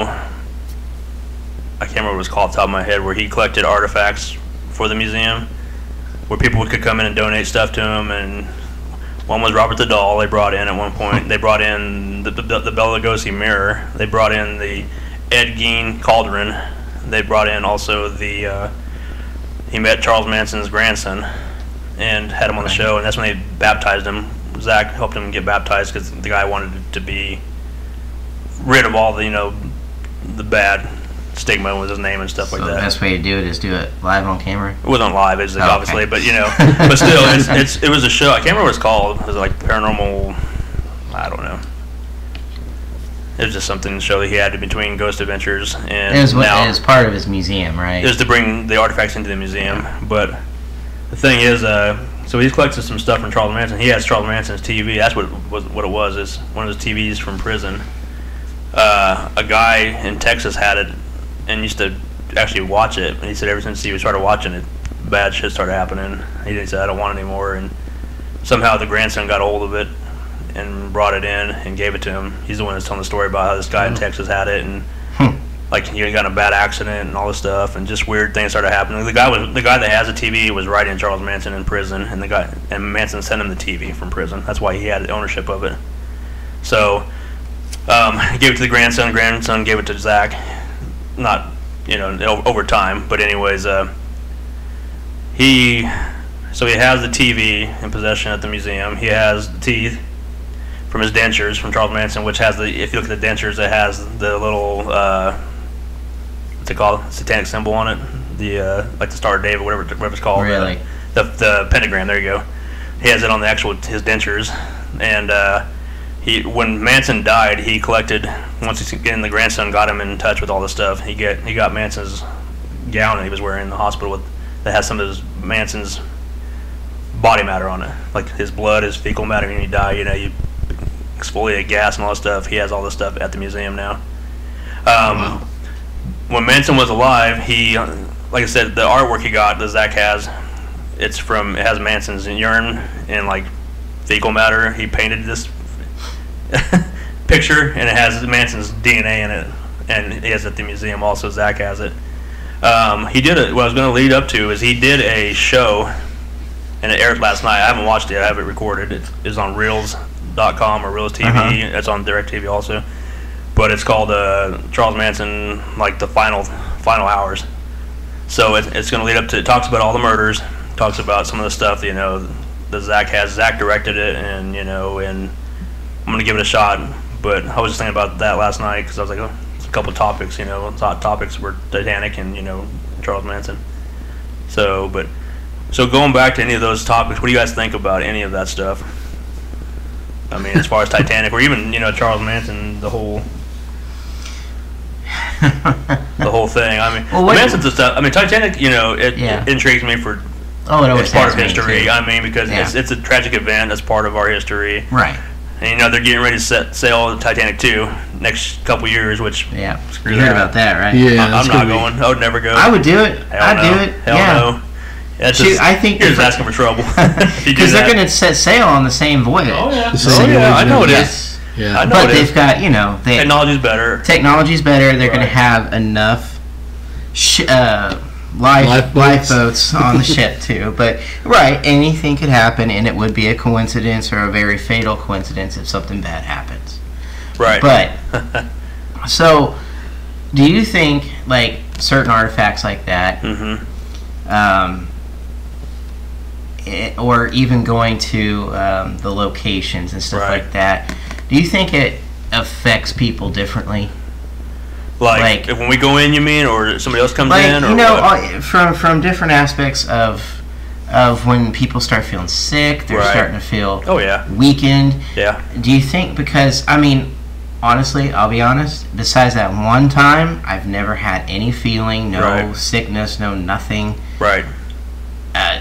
I don't know what happened in Oberlin, but do you think it's because an individual is just tired, or they're already getting sick, or there's some that you're weakened, so that maybe if the spirit is there, they're taking advantage of you, Quite possibly, yeah. using your energy, what's left, and I mean, you're vulnerable at that moment. So I mean, like for some people, it's because they can take on their persona, or they're Right. they experience whether mimicking a heart attack, or something with the Right. head, or whatever, a gunshot, start having pain in a certain area. I mean, it happens.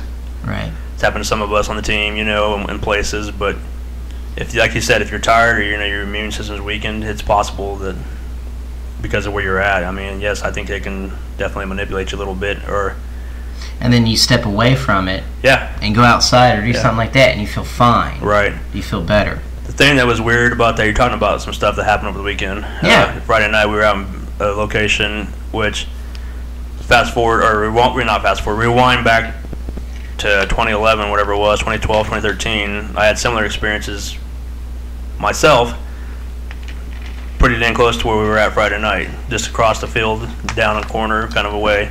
Shit, I didn't even think about that. That I had to leave the property. Didn't even think about that. I mean, I was close to throwing up. I mean, on the actual case out in the field, and I was just like, I gotta get off this land. Right. It's something about the land, the place, is making me nauseous.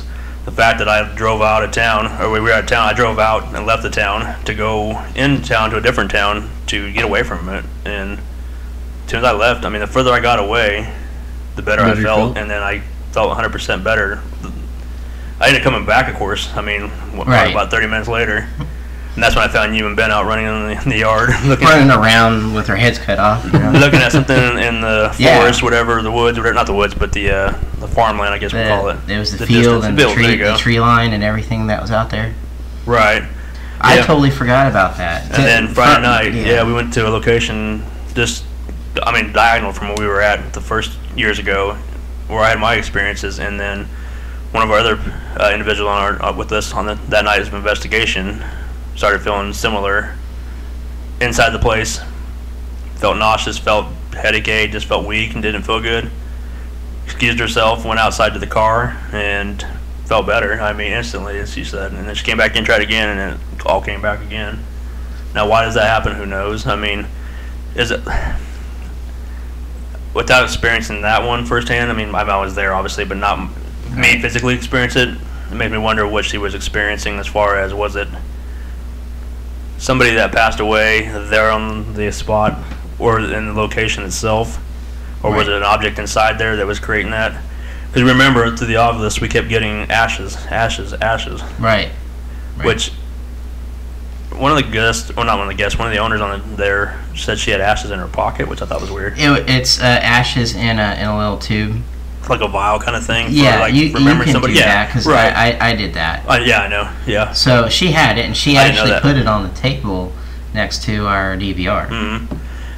And we kept getting to the obelisk multiple times, and not repeatedly. It kept saying ashes, which is weird. But it kept saying evil and malevolent, and it kept saying different things. Yeah.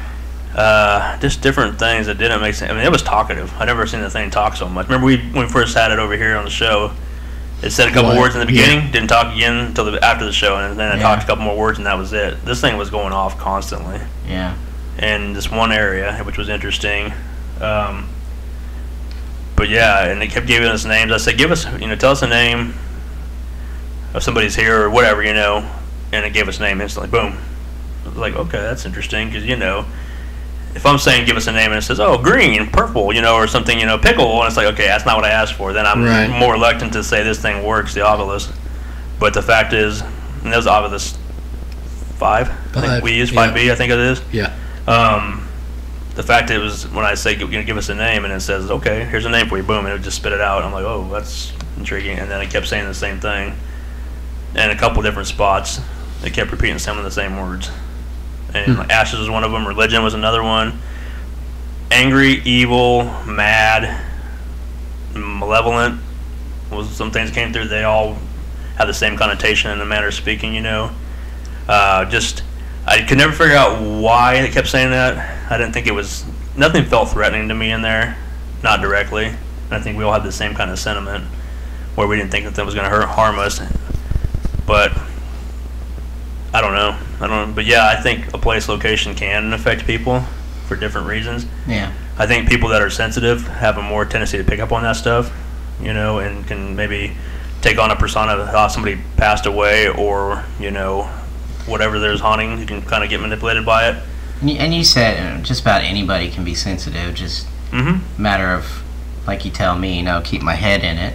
Right. Keep my head clear and be a part of it. But I honestly don't, I'm pretty blocked when it comes to a lot of stuff. But you know, I mean, it's. Well, you're just focused on other things, depending I on am. what we're doing, which I is not am. a bad thing. I mean, I'm always watching you guys, and I'm making sure Yeah. that you guys are okay. This is going Right, well. This is right. right.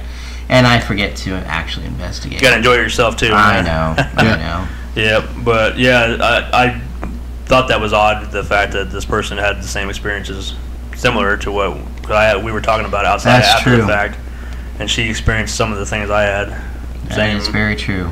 And it was two different cases, so the fact that it's even happening, but it's so close to each other, it makes He's you wonder: right down is the it, street, exactly. is Yeah. it the land? Is it something? Why is all the? In the place we were Friday night, why is there so much despair, or just or whatever in that All location? over that place. So much tragedies happen in that one area. That's Yeah. like, why? Is it just Yeah. coincidence? Possibly. Is it because of the land itself? Who knows? I mean, is it related to? I kept thinking Native American the whole night because we all know this areas that we're in. I mean, where we live at Wichita is Indian itself. Right. I mean, all this land was all Native American, and when we moved them out, well, we can go back to our earlier question about our favorite investigations. We talked about Tahlequah. Part of Tahlequah's the family that lived on there, they were told to, and this is a Native American culture thing, you need to appease the land, basically. You got to make sure you do your part. Plant a tree, plant something every year in every corner of the property to make things right. And they did in the very beginning, and things were going smoothly, and then they just, it's a lot to bear, whatever, so Right. they quit doing it, and Yeah. then things changed over the time, and it still changed. So it's like, is the land really upset with us? Maybe, if you believe that kind of stuff. Or is it Native American? Did they put a curse on the land because they got moved off their land? I mean, it's all possible. Yeah. Well, same thing with Wichita. I mean, we moved Indians out around, probably, I'm sure. There was a lot of wars, bloodshed, people going across country, crossing this land Oh yeah. on the Santa Fe Trail or to the, Coronado Passing, all that stuff. Different. Different people from all over the world coming over here. Yeah. And traveling through. All the passing through. disease that was spread from the Spaniards, And thinking paranormal also, like who's bringing what with them. We talk and about all the traveling, time. Well, we talk about all the time when we go place to place. If there's stuff like we always mention that's stuck to us, Yeah. I'm pretty sure a lot of us have stuff attached to us just because of personal stuff that personal experiences, location-wise. I mean, we talked about on some of the previous shows, just things following us home at times. Heck, you guys had something fall you out of Topeka that one night, Jason, in the truck. Yeah. Because of one of your companions you had with you, they seemed to like her. Yeah. So they wouldn't leave her alone, and this thing kept following you guys. How many miles down the road, until you guys made it try to leave? Until we yelled at it. Yeah. It finally left, yeah. And did it leave? Who knows? No, we don't know.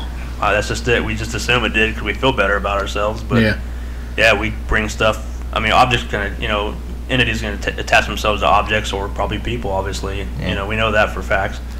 So people get possessed. People have, whatever. For some reason, everybody's fascinated. When we were talking about during our break, people are fascinated with bringing objects into their homes, Right. haunted possibly or not, But these objects contain energy on them, You're bringing all kinds of stuff. The house we went Friday night. She has all kinds of heirlooms, antiques, you name it, in that place. How much, good and bad juju's on those things, mojo, whatever you want to call it. But it's and I'm a friend of the daughter, the Sure. granddaughter that was there. right. But I had no idea what she told me some things, but I wasn't expecting all the family. Oh man, it was just scattered wall to wall of family heirlooms of Yeah. not just her husband that passed away, but her son that passed away, and just all their different things are hanging in there, from clothing and vests and stuff like that. And I mean, it was just just like you said, it's that stickiness that stuff are attached to, and I make it a point not to bring stuff home with me. Physically.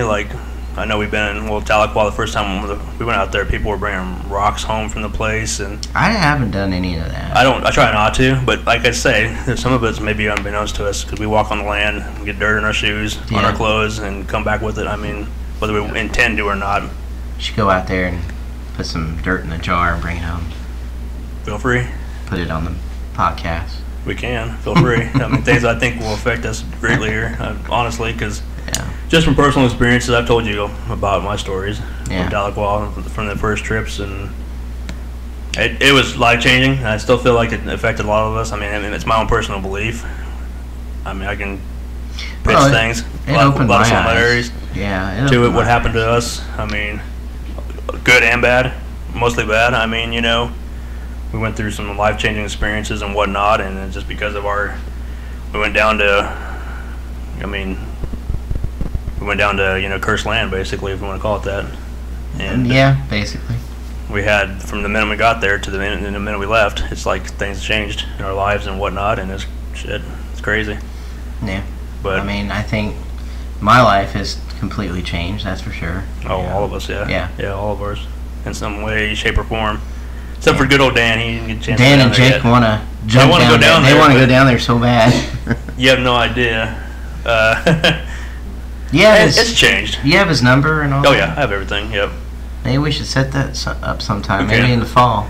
One thing I won't do is step over Callahan's toes because No, I always make sure I No. invite him, just because he was the one. Him and Jeremiah are the ones that found it first, and he's built the strongest relationship with the family down there, you know, and it still Yeah. does to this day.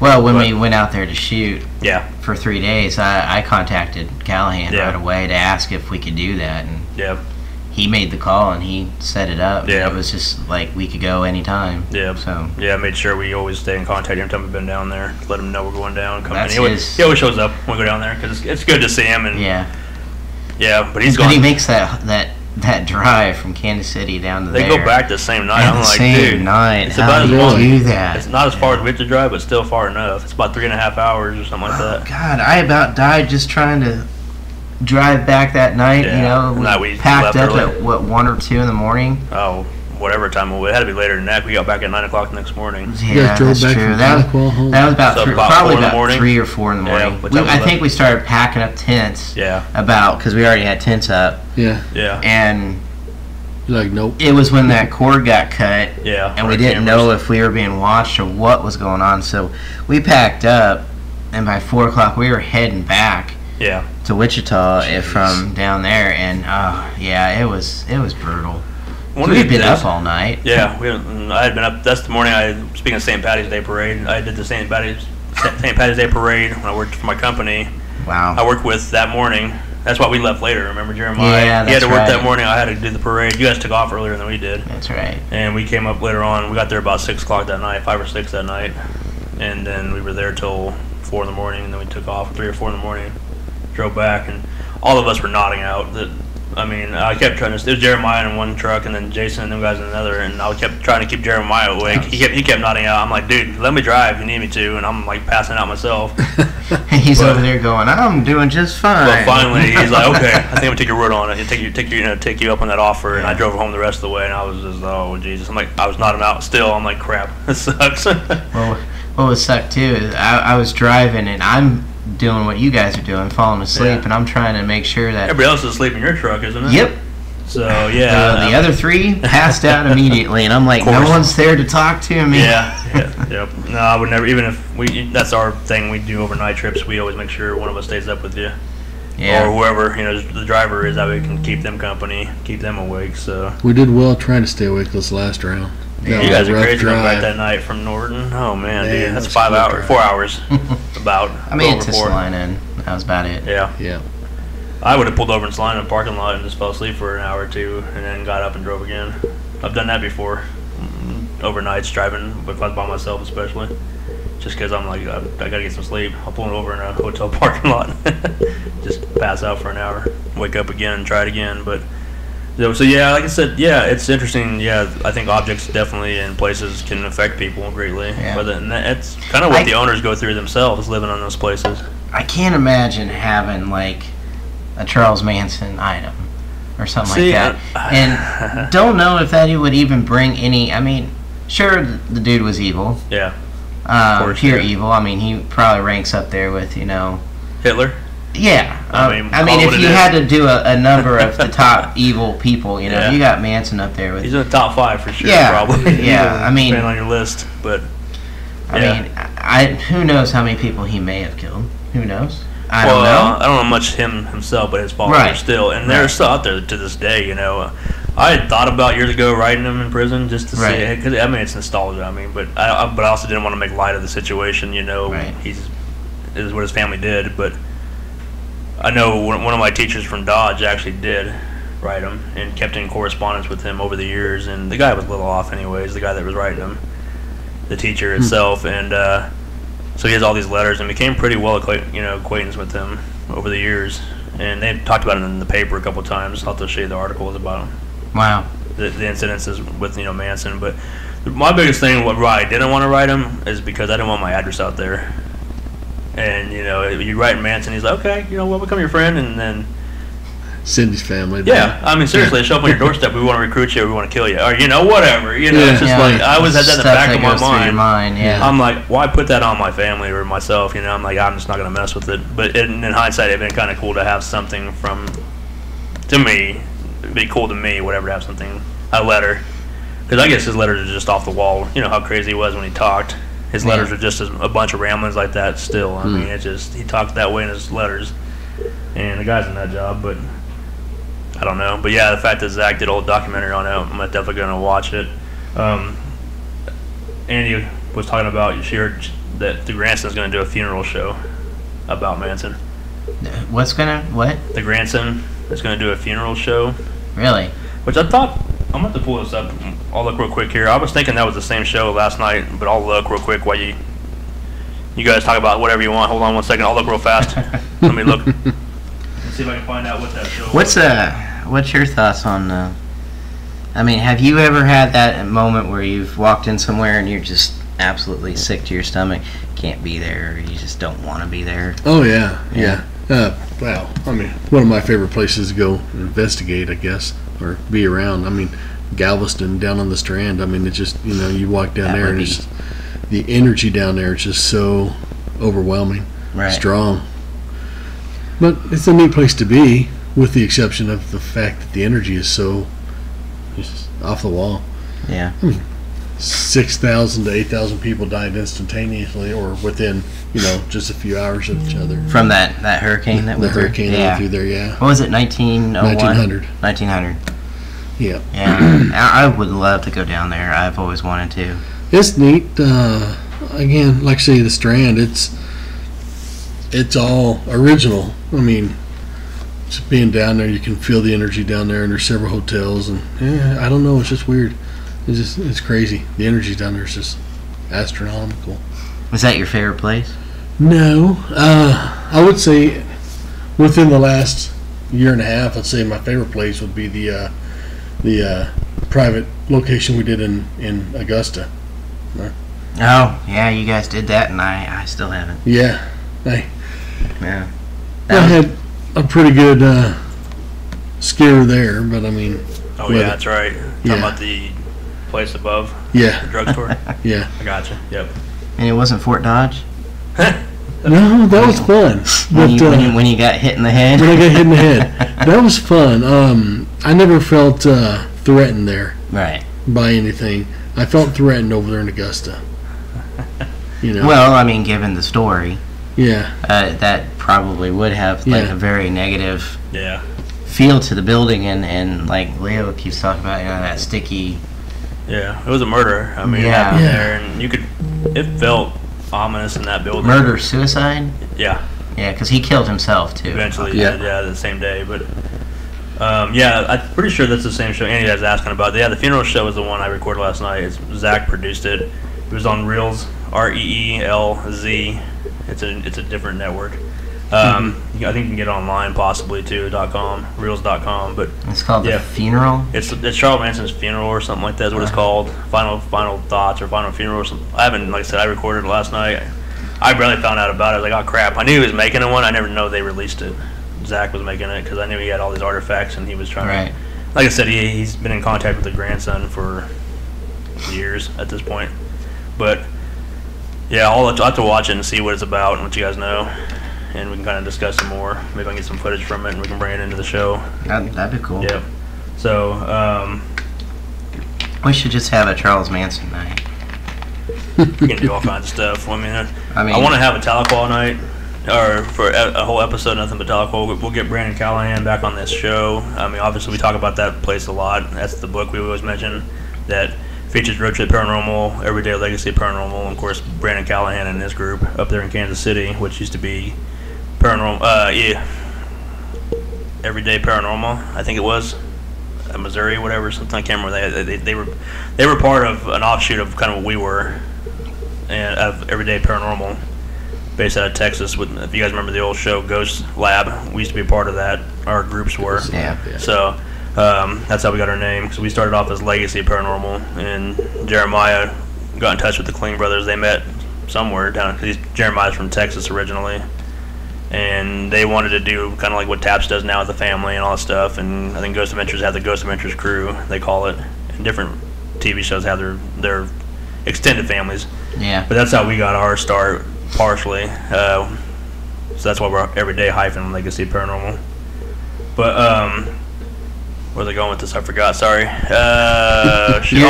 back to Tahlequah. Yeah. That's how Brandon Callahan, the author, met Jeremiah, because of interacting through this family network from Ghost Lab and Everyday Paranormal. But he's the writer of the book. Like I said, we talk about the agony that remains, that Jason and I got to be a part of also too. Roth's kind of in it. He's mentioned. He's not mentioned by name, but because I think at the time Callahan didn't know him very well. Yeah. He just remembers Roth's the guy that got his truck stuck at the very end of the book. The RV. Yeah. But just the whole, we should do a Tahlequah show, because a lot of the stuff the team's never heard, because it's my own personal collection from the events down there. Yeah. It's some of the stuff's mentioned in the book. All the stuff I had written to Callahan, I wrote about 10 pages of stuff to him, my personal experiences of our experiences that night, and everything I have written in there is documented by audio or video. So we just need to get him on the show and talk about it and go over it and listen to some of the crazy stuff that we experienced down there, because he's been able to feature it on a couple of shows. One of them being, I can't remember what it's called. The Unexplained. The Unexplained, is that what it's called? Mm-hmm. It's been so many. I still have that taped at home. I did, but my DVR took a dump from lightning, and it got erased, so I don't have that anymore. I have a different DVR now. But yeah, he had Jael on there with him, and I'm like, man, lucky. One of the famous paranormal, person out there, Jael DePardo. She was on the show. She's been on Factor Destination Fake. Unknown and Factor Fake Paranormal. Yeah. She's been Ghost Hunters with them a couple times. She's done her own things, just different shows. But she's one of the ones that, if you see her, you'll know her. So I don't even know if the show's still on, The Unexplained. I think it was a short-lived. It only did four series, series, and that was it. Yeah. Okay. He was number 3, and that was. Well, it was. I like the premise of it and everything. It was still basically kind of like Factor Fake, but yeah.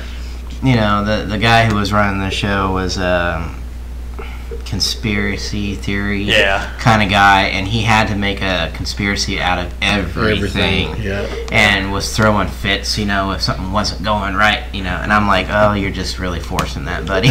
But I could tell it wasn't really like, she was better when she was on her own. Yeah. Oh, but with the group, you could tell it was kind of like, it was all very forced. It didn't come across natural. No, none of it. It was kind of a, I don't know. I don't want to badmouth another show, but it wasn't one of the better ones out there at the time. But when she went off and did her own, she was very good at what she researched and did. And that part with Callahan, just her going in there into the house. The house we all been, a couple of us been in. She was, you could tell she was a little freaked out. Genuinely scared, yeah, you can tell. Because the place they went into is the decrepit one where part of the floor is missing and you can fall in. And I'm sure we've seen them out there. There's copperhead snakes out there. Oh, man. We saw spiders, just all. There's one spiders that big. The ticks out there we encounter, of course. I always come home with ticks. Yep. So it's what we do. It's part of it. People think paranormal is just fun and all games and stuff. It's not at all times. No, we get sick. We get chased hurt. by things. We get trip, fall, push, shove, fall through ceilings. You name it. We do it. Hit in the head. Yep. Hit by fall downstairs. Yep. Which happened. And sometimes you get hit in the head by a pigeon. Yep. You know, That happens too. Sprain an ankle, break it almost. I mean, falling down, running, chasing things in the dark. oh my God. Yep, Poor I mean, Paula. So yeah, it's fun when it's. I mean, it's always fun. Let's put it that way. But it is the job. It's not just. Then you have the aftermath of having to go through all the evidence. You know, like I tell people when we do an investigation, it's anywhere from a minimum 4 hours to whatever 8 to 12 hours. That's why I keep trying to tell people, Yeah. if you want to do this, you're either going to be a part-time person or a full-time person. Yeah, it has to be a full-time job, honestly. Yeah, and I'm not talking about quitting your job or anything like that. I'm trying to. Like some people want to. try to think that's Paranormal. what I was saying. Yeah. But no, full-time as in you got to go over the evidence. You got to schedule and prepare and Yeah. organize and stuff like that. And it's it gets Well, the investigation It's crazy. time is 4 to 8 hours. Yeah. Then you got Like you said, if you have, when we used to do this, we used to Hours put and hours we upon put 8 to audio. 16 cameras up in a location. Yeah. We put probably about a half dozen to sometimes 10 recorders. So if you have, let's just say, if we did a 10-hour investigation, you have 10 recorders. That's 100 hours of audio you have to listen to. Plus, Yeah. how many videos? I mean, you're doing probably 200 hours of easily of audio video. and you can't find a whole group of people wanting to do that. It's work. Yeah. yeah. If I could figure out how to make money off of it, we would do our full-time jobs of this.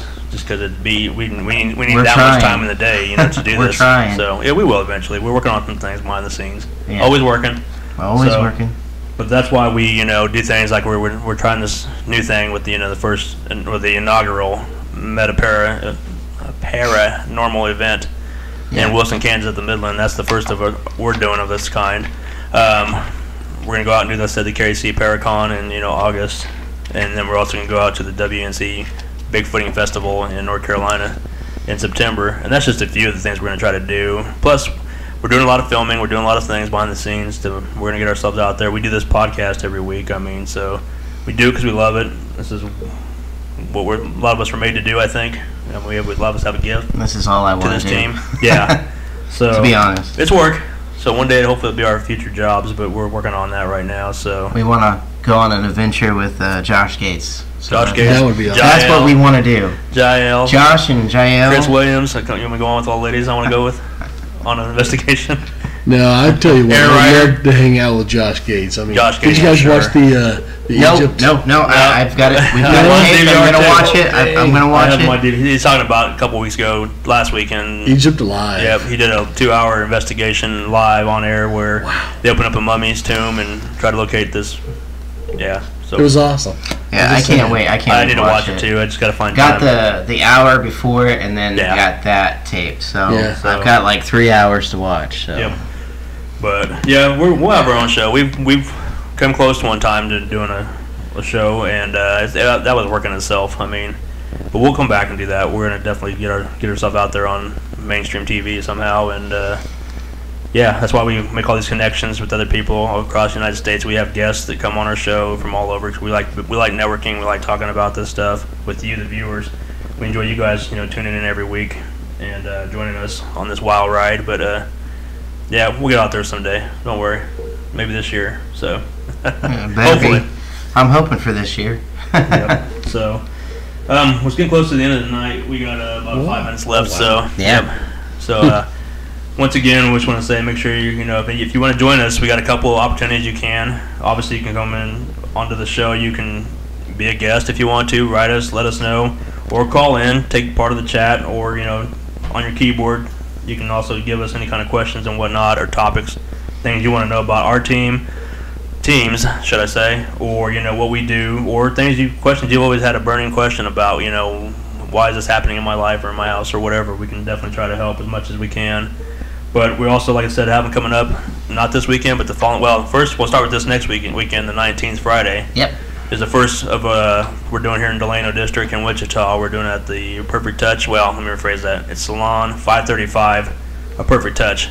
It's the salon downtown. We've investigated. If you want to watch some of the footage we had, KSN filmed that night for a Halloween special called Main Street, Kansas.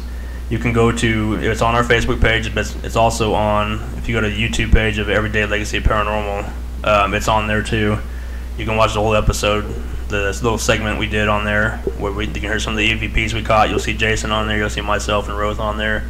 And Darren. Darren Dito, who's coming back. Speaking of Darren, he's going to be one of the guest speakers. He's coming back from Arizona to do a guest speaking event at the Metapara conference in at the Midland in 2 weeks, basically. So, yeah, like I said, we build these ties with all these people, and they come back and help us out. And plus, we have a couple other guests. Callahan should be there. Brandon Callahan, the author we talked about Tahlequah, he'll be there. Yep. Jason Kupsick from the KC Paracon is going to be at the event in Wilson. I mean, we're going to have a bunch of people. That's just a couple, to name a few. We also have a couple guys out of Colorado coming in, hopefully. That's the last we heard. They're coming in. They're coming. Rich and Dennis from Ghost Light and Colorado Paratech, they're coming in. Just a couple other things. That's just a few of the guest speakers we're having. And if I didn't say your name, I'm not purposely omitting you.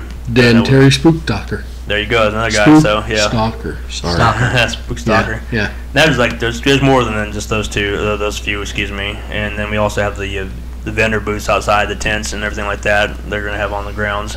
So, and then don't forget that Saturday night it comes all to an end. We're gonna do an actual investigation. So of 3 different locations. I think 3, 3 or 4, depending on how you look at it. But yeah, it's fun. We always have experiences there. It's fun. We played some of the evidence in the past that we've caught there. We did that on the Greatest Hits show a couple weeks ago. So definitely want to get your tickets. There's some few spots left.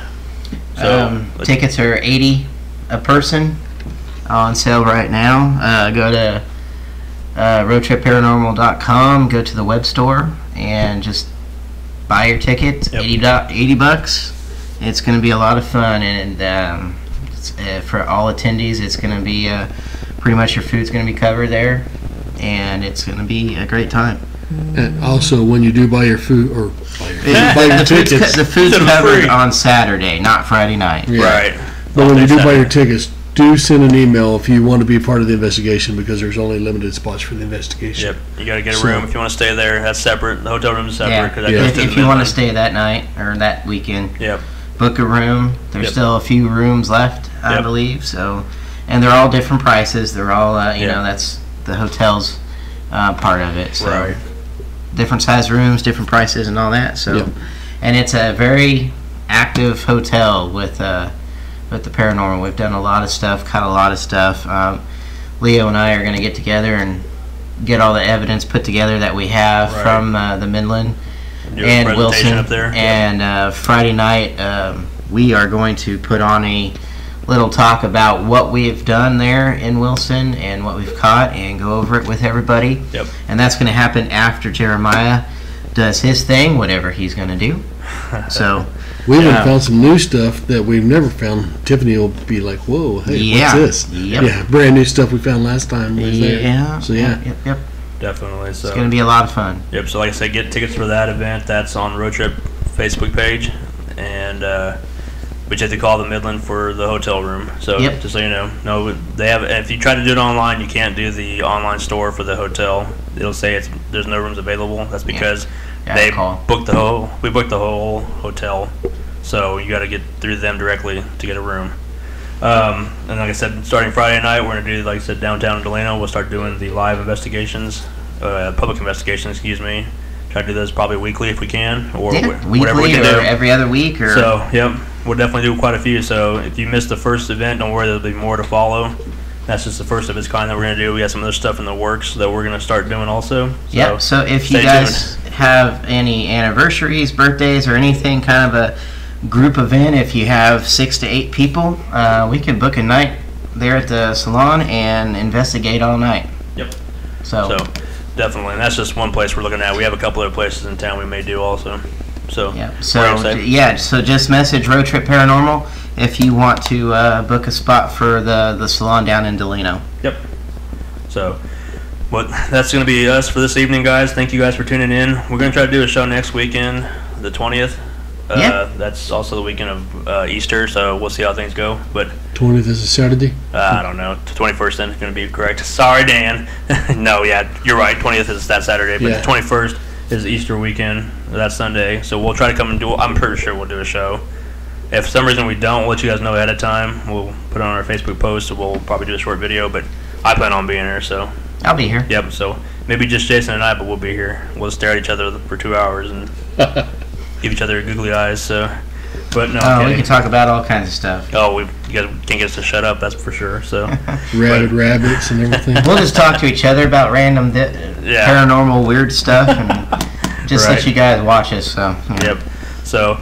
We'll see some of you guys this next coming week, and then now we'll see you the following week, definitely at the Midland event. So, and like I said, every Sunday night, tune in to the paranormal show that we do here. And not just paranormal. We'll probably film live while we're out there at the Midland. So. Yep. Oh, yeah. Definitely. So. And at the salon. So. Yep. So thank you guys once again. This has been Cryptic Heartland, episode number 79. And like I said, let us know if you want to talk about anything in particular, and you can either email us at crypticheartland.